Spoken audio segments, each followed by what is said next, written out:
This is Pet Life Radio. Let's talk pets.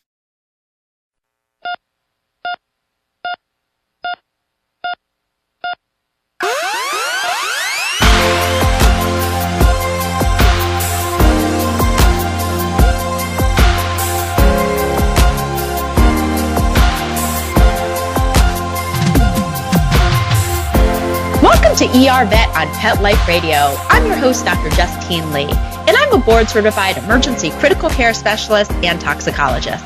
Thanks for joining us today. Today, we're going to be talking about fall hazards. In other words, now that autumn is approaching, what do you need to know to keep your dog and cat healthy? We'll be right back after these messages.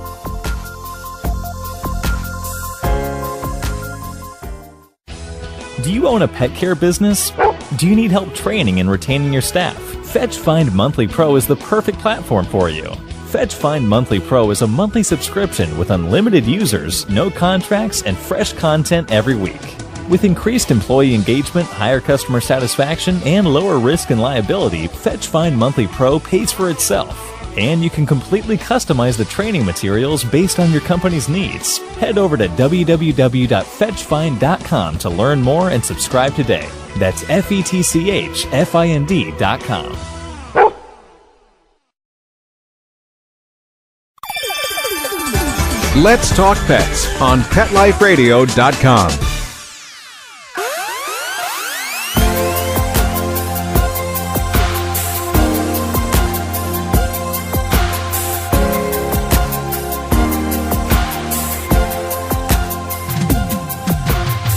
Welcome back to ER Vet on Pet Life Radio.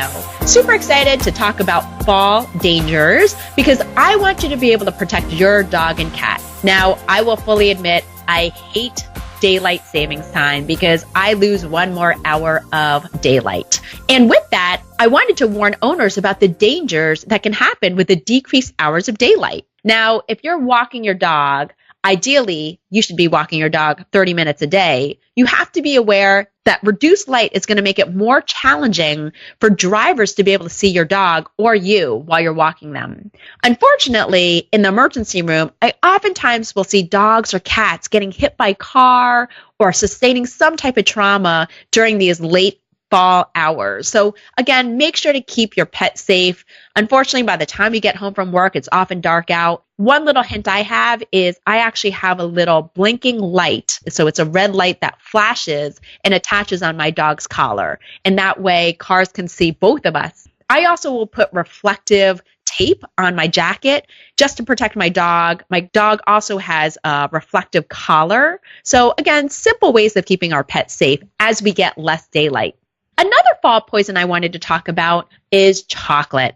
Now, we talked about this with Dr. Tina Weissmer from the ASPCA Animal Poison Control around Halloween. So go back and check out that episode on ER Vet. But when in doubt, you want to make sure to keep chocolate and that candy stash out of reach. Don't get me wrong, 1 or 2 Kit Kats or Baby Roots aren't going to be an issue if your dog eats it. 1 chocolate chip cookie is not a big deal.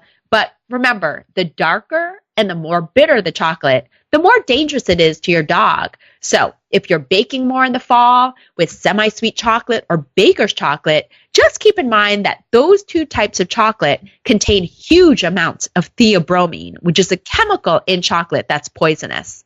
Signs of chocolate poisoning include vomiting or diarrhea. And if they get into a higher dose, it can actually have side effects on the heart. And that's going to include a racing heart rate, a really high blood pressure, or even an abnormal heart rhythm. With really high doses, we can actually see neurologic signs like tremors or seizures. So again, don't worry about 1 or 2 Hershey's Kisses or 1 or 2 small pieces of chocolate. But again, it's the darker and the more bitter chocolate that we worry about. So during the fall, keep that Halloween stash out of reach. The second poison we can often see more are mouse and rat poison. We also did 1 dedicated episode on ER Vet on just rodenticides. So make sure to go back and check that out. Now with mouse or rat poison, I know a lot of people put that out in the fall. My husband just found a mouse in our house the other day. And so as it gets colder, mice start seeking shelter in warm locations. In other words, your house. So I always tell people, We as pet owners and animal lovers ideally should not use any type of poison, because not only can this poison our pets unintentionally, but it actually contaminates the environment. It can actually cause death to birds of prey or mountain lions, depending on where you live. So the safest thing you can do is to adopt another cat or to use snap traps, which are much more humane. Now, depending what type of mouse and rat poison you have in your house, it can cause different types of clinical signs. One type is called an anticoagulant rodenticide, and that one can cause internal bleeding. Thankfully, that particular mouse and rat poison actually has an antidote, vitamin K1, but this one is becoming less and less common due to regulations by the Environmental Protection Agency. The second most common type of mouse and rat poison I see is actually one called cholecalciferol, or vitamin D. And while vitamins typically sound healthy, this one is actually really dangerous. As little as 1 ounce or 1 block can poison a big dog. And this one, unfortunately, causes an abnormal elevation in your body's calcium, and that can actually cause kidney failure.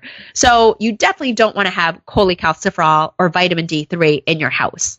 The third type of rat poison is one called zinc phosphide. This one you want to care about because this one's poisonous to you too if you actually smell the phosphine gas. The fourth type is one that's called bromethalin, and this one causes seizures. So again, check out our previous episode, or better yet, just don't bring mouse and rat poison into your house this fall.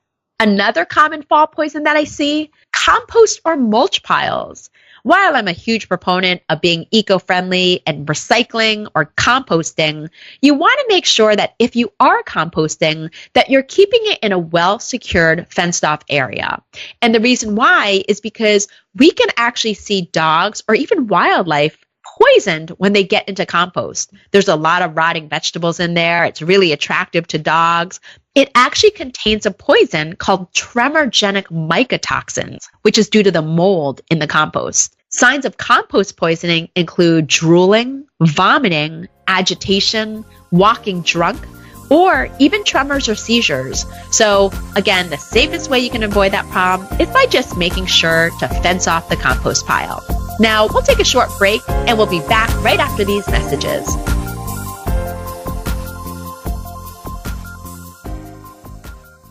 Get the stinky dog away from me. Bad breath and bad gas. Petey stopped eating. All his hair fell out. Itching, licking, missing fur. At least $5,000 in vet bill. Creams, antibiotics, sprays. No results. Everything we tried failed except the Dynovite. DINOVITE.com. If you want the dog to be healthy, you got to feed it something healthy. The omega-3 fatty acids. Flaxseed, zinc, alfalfa. The digestive enzymes that are cooked out of regular dog food. Dynovite is nutrition. The shedding is stopped and the itching is stopped. Her coat is now soft, it's silky, it's healthy and shiny and glossy. She's got life, she's got energy. Tons of energy, no more bad smells. Dynovite's the bomb. Dynovite is the best thing that's ever happened to my dogs, besides me, of course. 859-428-1000. 859-428-1000. Dynovite for life. DINOVITE.com. Let's talk pets. Let's talk pets On Pet Life Radio. Pet Life Radio. PetLifeRadio.com.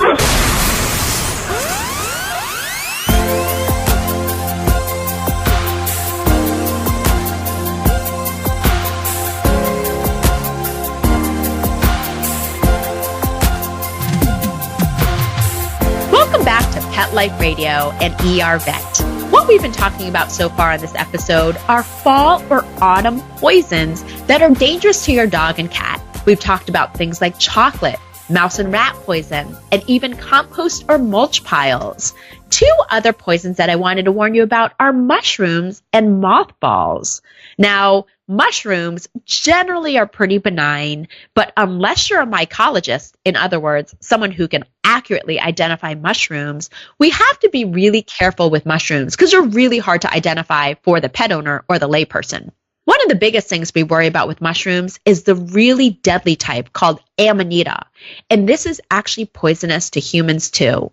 Regardless of where you live in North America or in the world, Amanita mushrooms and different types of poisonous mushrooms can be found worldwide. We recently had a whole family that was poisoned by mushrooms. They went mushroom picking. They didn't realize the mushrooms are poisonous, and it actually caused severe liver failure in that whole family.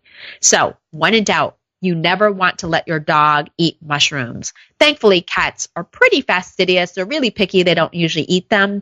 But again, this can be really dangerous to dogs. Now, certain types of mushrooms like amanita can be deadly because they cause liver failure. And so typically we'll see signs of lethargy, not eating, vomiting or diarrhea. Then these signs can actually progress to liver failure, where we'll see an elevation in the liver enzymes. Their skin may turn jaundiced. They may have black, tarry stool. So when in doubt, if you see any mushrooms growing in your yard this fall, do your dog a favor and just pick them up and make sure to check your backyard frequently so your dog doesn't accidentally get into them. There's a few other different types of mushrooms too. Some can just cause some gastrointestinal signs like vomiting or diarrhea. Other types can actually cause neurologic signs like tremoring or even seizures. So again, when in doubt, keep all mushrooms out of reach. I will tell you, if your dog gets into a mushroom, it's always safest to call your veterinarian or your ER vet because we want to decontaminate your dog as soon as possible. In this situation with mushroom ingestion, I don't actually even recommend calling an animal poison control center because they can't identify the mushroom for you. They can help your veterinarian with treatment, however. So you always want to call if your vet isn't aware of how to treat mushroom poisoning. Thankfully, the prognosis is pretty good if we can get that mushroom out immediately by, quote, pumping the stomach and giving a dose of charcoal to bind the poison. A lot of times as a veterinarian, I'll actually put dogs on a liver protectant called SAM-E for about 2 weeks while I monitor their blood work to make sure they don't have any side effects from these mushrooms. The last fall poison I wanted to talk about, mothballs.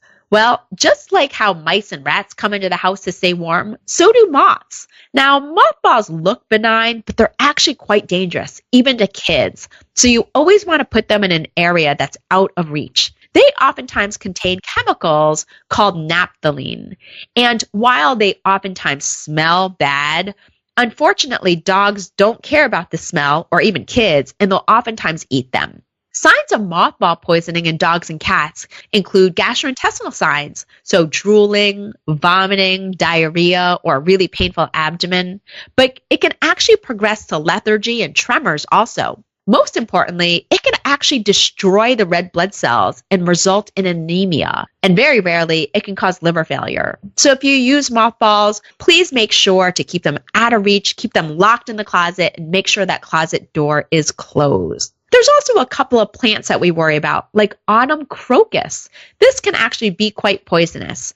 And so if you do have autumn crocus growing up in your yard in the fall, make sure to have your dog on a leash so they don't get into this.